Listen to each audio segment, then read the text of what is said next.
Hello, lonely denizens of Columbus, Ohio, Maine. Hope you're having a good time this foggy afternoon. You're listening to Fix My Carcast, hosted by Bear Claw Billie.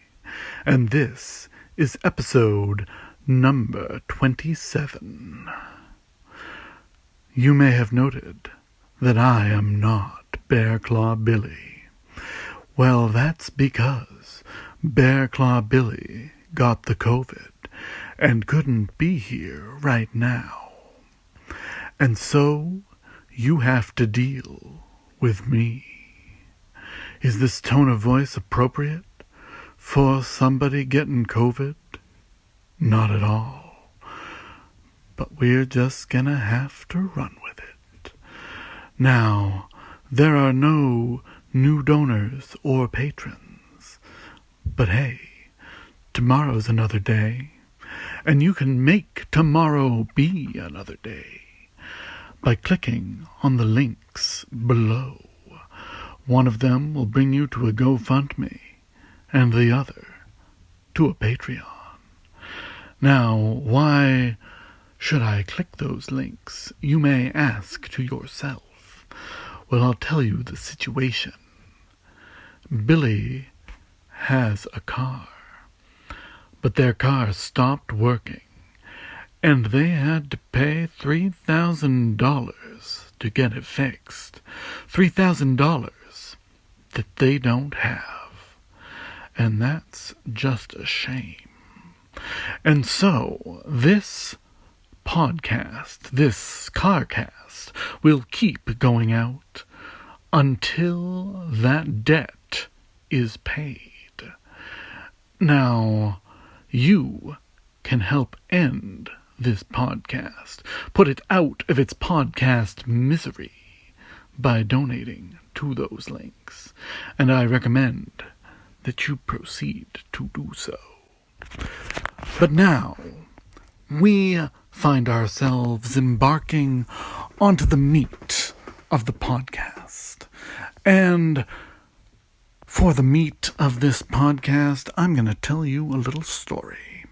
It's a story about a squirrel. A squirrel with no name, because squirrels do not have names.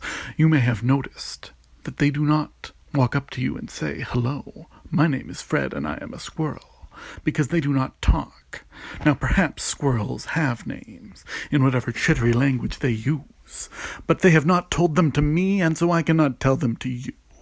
And this particular squirrel stole a scarf. It stole a scarf from my yard, and what did it do? It put it in a hole. Not a hole in a tree like you might expect from a squirrel. It put it in a hole above my garage, and that is something I cannot stand, because my garage is for keeping cars. In the olden days, it used to keep horses with buggies, because somebody ran a taxi shop out of that little garage, which in point of fact is more of a carriage house. But that's not important right now, because that's the past, and the present has to do with squirrels. Particularly this one squirrel, whose name is Scarfo. I told you he didn't have a name, and that in a sense is true, because he cannot name himself, unless it is in his chitter language, but I can name him, and I have. Did I tell you the truth earlier? Yes, I did. Am I telling you the truth now? Yes, I am. His name is Scarfo. And he took a scarf, and he brought it up into the hole in my garage. And it's there to this day, but it's covered in squirrel filth, and I don't want it back. Do you? Well, you're welcome to take it from him, if you've got no heart, because that's his home now. Would you like it if I walked into your home and took a scarf from you? I doubt you would. And that's fair, because it gets cold out there. Yes, it does. Yes, it does. Not in June, not in May, but in other months of the year, I can tell you that for sure. And when it's cold, I personally like to drink hot cocoa. Yep, that is a beverage. It's a beverage we all drink, unless we're lactose intolerant, which I am.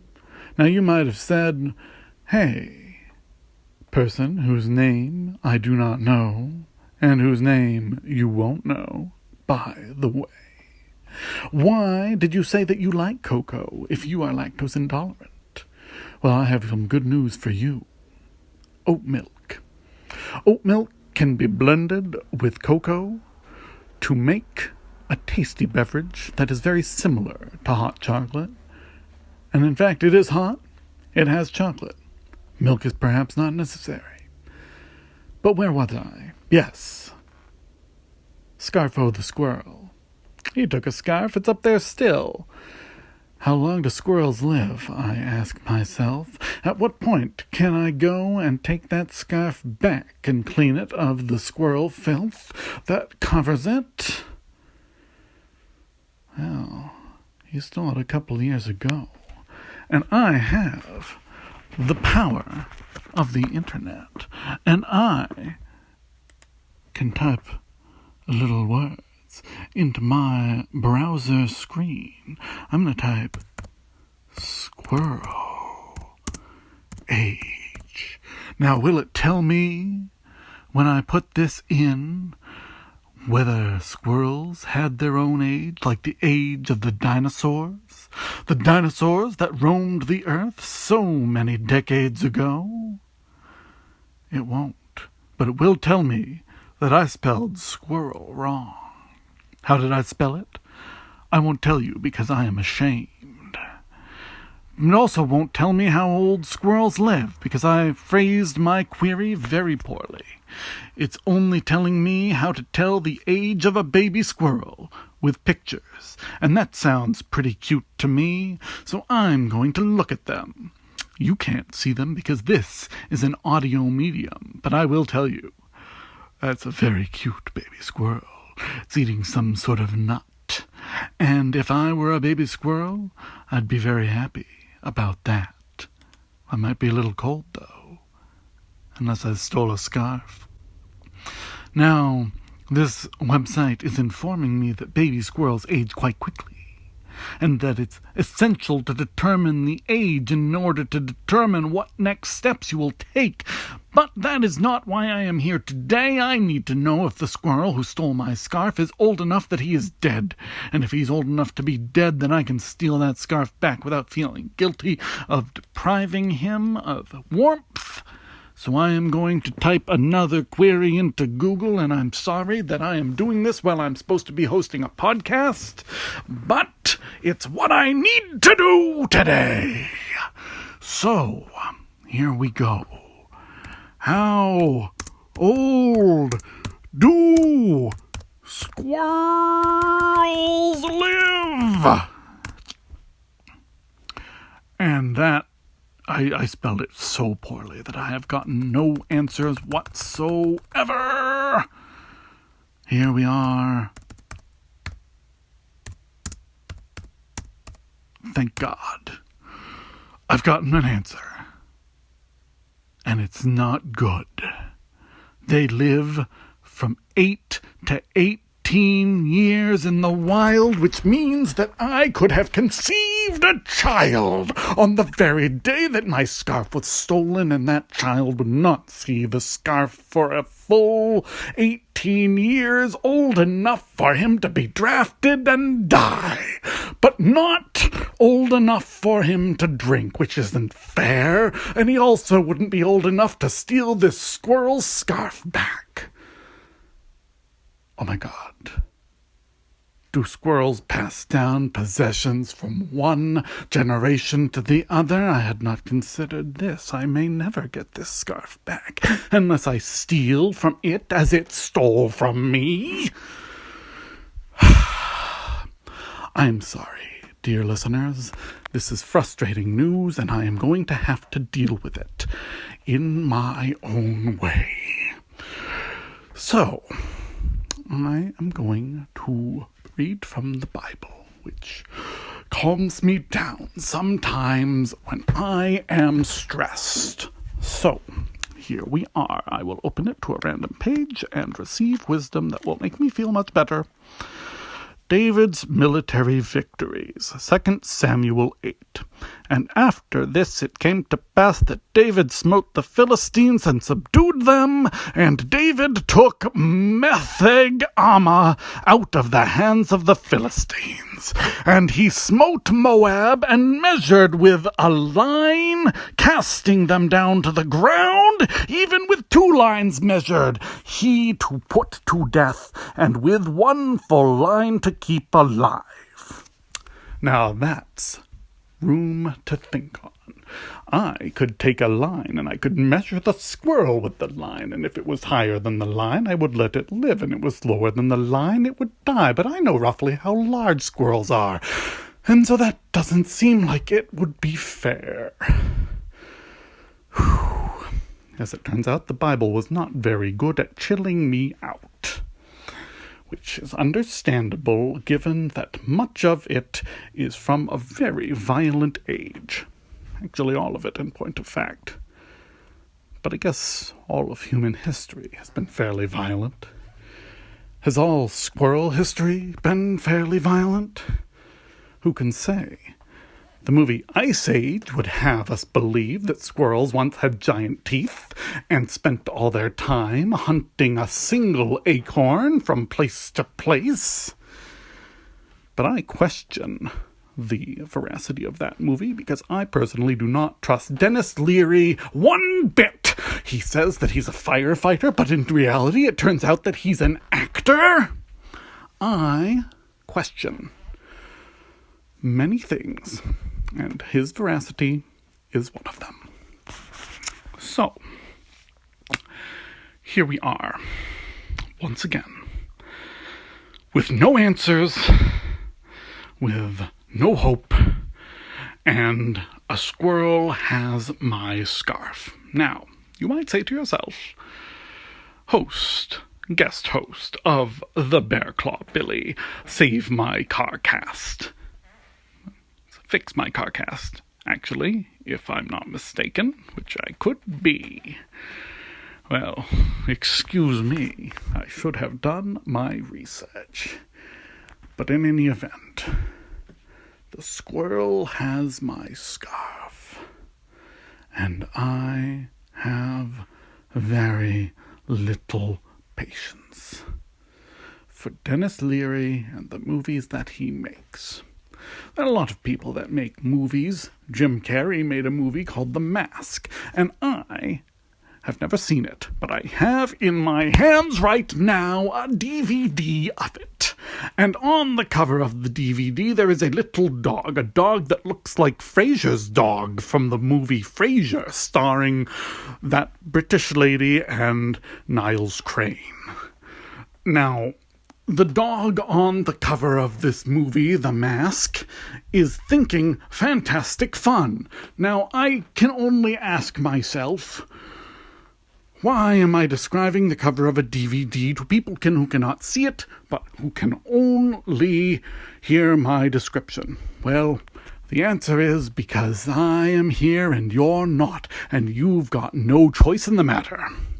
So, here we are. Frasier's dog thinks fantastic fun. On the back of the DVD of Mask, a person who I can only assume is Jim Carrey, who's dressed like the man who saved Curious George if he were a pimp with a green face, is thinking the words interactive menus.